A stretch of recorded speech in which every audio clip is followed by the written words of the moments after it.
Welcome, amazing people, to the journey once again. Today, we are with an amazing personality. And so it was antenatal that I worked until I retired. Wow. So, what was your first experience like when you helped deliver a baby? Oh, it was interesting. My first delivery was one afternoon. I was on afternoon duty when I got a labor case.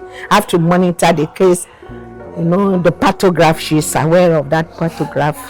You have to do that until when the lady got to the third stage, and I have to prepare her for pushing.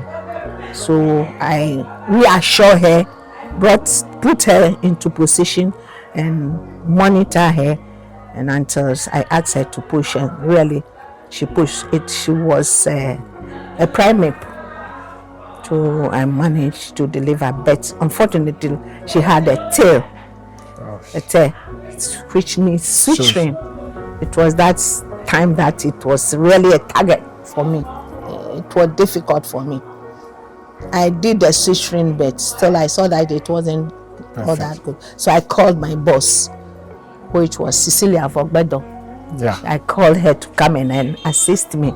So she came and then assisted me, remove all the stitches, and then stitched it again until we monitor the woman until discharge. Wow. That was my difficult time. The first delivery that I did, I wasn't happy anyway because I had problem. I wasn't happy. So I asked myself whether I can stay in labor ward.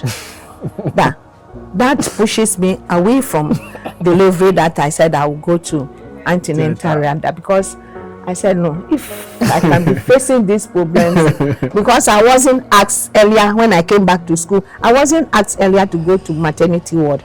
So things were difficult for me. Okay. And so when I went to antenatal there, it was easy for me. So we were there. Okay. Until so my next question is, we all face fears, either big or small. How did you overcome them as you get older? Or what was one of your biggest fears? My biggest problem? Yes. Let me bring you back. My difficult thing I met, I will never forget in my life, was when I was at the theater. A pregnant woman was brought to the what? To the theater. Okay. For it, she had the prolonged labor.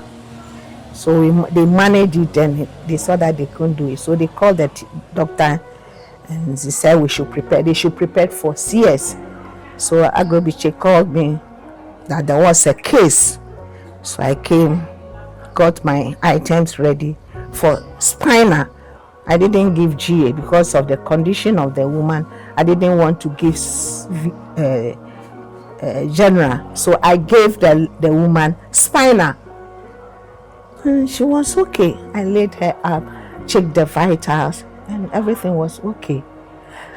So during the process, when we wanted to start, I asked her to lift the leg, and I can see that she was able to lift the leg, and I said no, I wasn't successful. Once she's able to lift the two legs, I wasn't successful. Spinal didn't work. So I started asking her questions, and I saw that no. So I drew doctor attention that there was something happening. So she should stop the OP so that we plan what to do. So you said you can continue with GA. So by then we had ketamine. So I gave ketamine, small dose with diazepam, 2 milligrams. So during the process, doctor was drawing my attention that the patient's blood was getting dark. There might be something wrong. I checked my BP. I saw that the BP was getting low. I drew the doctor attention and said, okay, what do we want to, what do I do? I said, no, there was nothing I can do. But then I was really shaking. Somebody who was brought strong to the theater, behold, during the process, I saw that the patient expired. with the pregnancy. You can imagine it. We didn't start. The woman died on the table, on the theater table, which I will never forget in my life. Oh. You're so resting. I'm so sorry. I'm so sorry to get that in mind. She died just like that. So Agrobiche has to bring me to the office, console me, reassure me that is one of those things that I will meet. I said, no, you can't tell me those. These are some of the things that missing a mother and a baby. No. I didn't take it easy. So we asked the nurse to bring the patient to the recovery ward. So they draw her, and she said we should continue the case. I told Dr. Agrobiche, no way, I can't continue the case. We should postpone all the cases because I was disturbed. And I don't know how I'll give the anesthesia, either general or local. I can't give it. So I told Dr. Agrobiche, and he got me right. And it's okay. He called the wards, adult ward, general ward, and other wards that we have postponed the cases until tomorrow. Okay. So it was that was the difficult nursing. Let's say one of the situation you never forget in your career. I will never forget in my career. The experience I will never forget. Somebody dying in my hands. Oh, that was one of my cases. That's sad. Yeah. So my final question in this part is, what was one of your most difficult decisions you've made, and how was the outcome? In nursing or in life as general? The most difficult.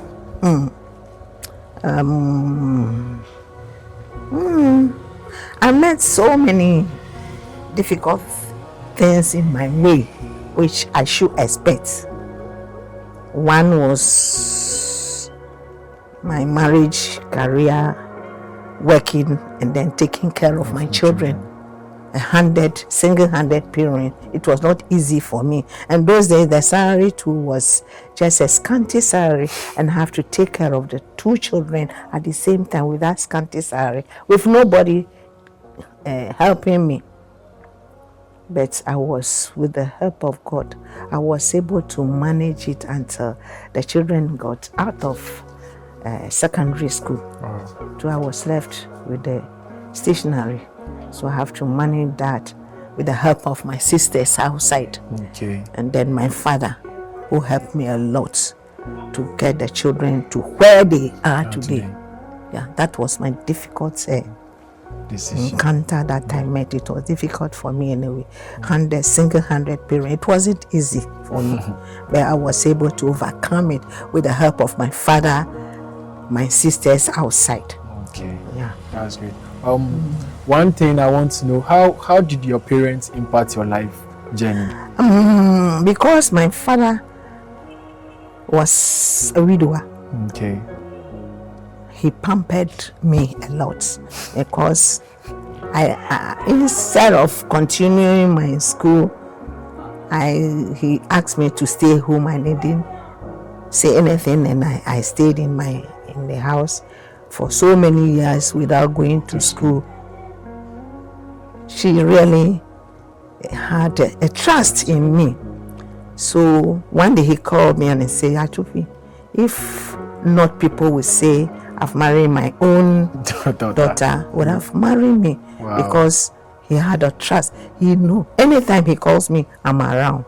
Anytime he calls me, I'm around, and I was able to advise my siblings when they were going wayward. I was talking to them. Yeah, because there was nobody. My mother wasn't there. We didn't have any aunties to help us, so we were alone. So I have to talk to them to focus on their education and be what they are. Okay. So they also. In conclusion, your father is that inspire you to be disciplined, yes, and dedicated towards your goals. Very. He was a star. He was disciplinary person.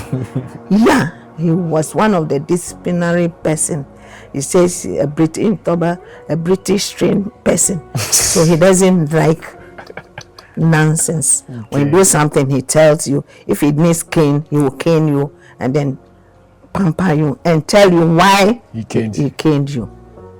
So my father was a beloved father for me, and I was a beloved daughter for my father and your siblings. And because of my father, when he got retirement and he came home because of his sickness, when my friends said we should go to Nigeria, I told them because of my father that I was in Georgia, else I would have been somewhere. So I will not go. That alone, my father saw that really I loved him. That's amazing. So, and I loved him until he died. And when he was sick, it came to a time I have to close from work, go and take care of him in the house. I said, no, it came to a time I said, no. Why not bring my father home and take care of him as a nurse? So one day, I asked my daughter to go and bring the car out and say, where are we going, ma? I said, we are going to bring my father home. Oh, and where is your brother? I know, don't forget about my brother. I said, I'm going to bring my father home. So we went and he was in the house. I said, old man, we are bringing you home. And he said, why? And I said, no, because I've been going up and down. It's too much for me. So let's go. Let us go home. So he didn't say anything. He said, why not wait until my brother is in? I said, no, I don't know when he will come. So let's go. So we packed all his luggages and then came to my place. So I took care of him. I had a maid who was caring for him.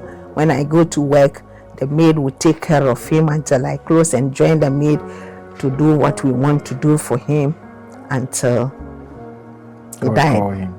And the day he would die, he called. Let me tell you the story.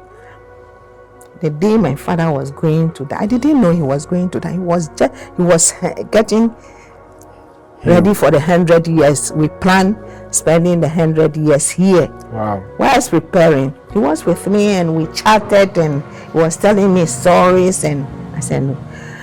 So once fine Sunday, that was that 100 years exactly. Wow. I was preparing to go to church when my grandson called me, Grandma. I said, Grandpa Frewo. And I said, he's calling me. Say yes. So I rushed to the room and he asked me, where is your daughter? I said, he's also in there. I said, call him for me. And I said, Mama. I said, Ba. Talk me your bulo. He says, So whilst I'm talking, he was shouting. My father was shouting, when you are young, come here, you will bona. Now, Toddy be bona. So quickly he rushed and came. Mama Nafa. He said yes. I said okay. Sit down on the end of the bed. Your mother should sit on the head of the bed. So we sat and then asked Mama to put his legs on his thigh, and then I should put the head on your thigh. So he asked. They were all choir members at the. Is it Gregory? No, SS Peter and Paul, both of them. So he asked Mama whether he knows his son. Then the granddaughter said Haka. Then he said Ashioma Makonya Lubodi.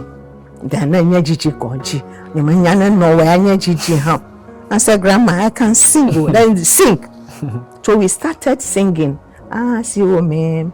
Oh, apeto me sonye gbogbo demi di o apeto Israel pe ma o see you, me sonye gbogbo. So when we started singing, I saw that my father's voice was far, and I was telling my daughter, Papa mi hajinko ukaipa gbaro yunde afida ke no bela. So I started checking the pulse. I saw that the pulse was very faint, but I had the courage as a nurse. So we were singing. I said, so he was not singing. He was singing, but very faint. Then, as if somebody is singing far, far, far. So I told my daughter to go and bring me the stethoscope so that I checked the chest. And that's Sunday. I checked the chest and I wasn't having any. So checked the pulse, no pulse, the chest. So I lied him and then did the chest to chest. He's gone. So quietly he died. So I have to call Matron Duhu to confirm the death. So when I called, she came. I said that my nana won. Mr. Stand up. I stood up and he sat on the bed, hold the hands, listened to the chest and told me he's dead. Oh, da Alena won me.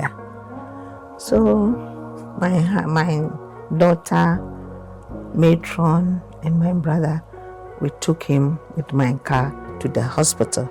That was the biggest experience I had in my life. But I've been handling dead people in the hospital. But not your own father. Not my own father. I wasn't expecting it. If it will happen, not in my house, but in the hospital. But it happened in my own hand, and I was really shocked that day.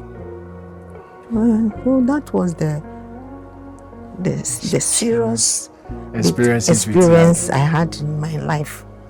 Thank you for this is part 1. We are really grateful for sharing this story. Simply put, your father was just trying to entrust his soul into God's hands in your own face, or before you and his granddaughter. Yes. So he's just teaching us that at the end of the day, God is the giver and the taker of life. Exactly. So we should always focus on God along our journey. It wasn't easy, but I took it easy for some days. So thank you for this episode. See you next week. Thank you, amazing people. I hope the daily life story of Madam Rose has impacted you in a way. And if it does, kindly drop it in the comment section below. Make sure you share, comment, and subscribe. See you in another episode.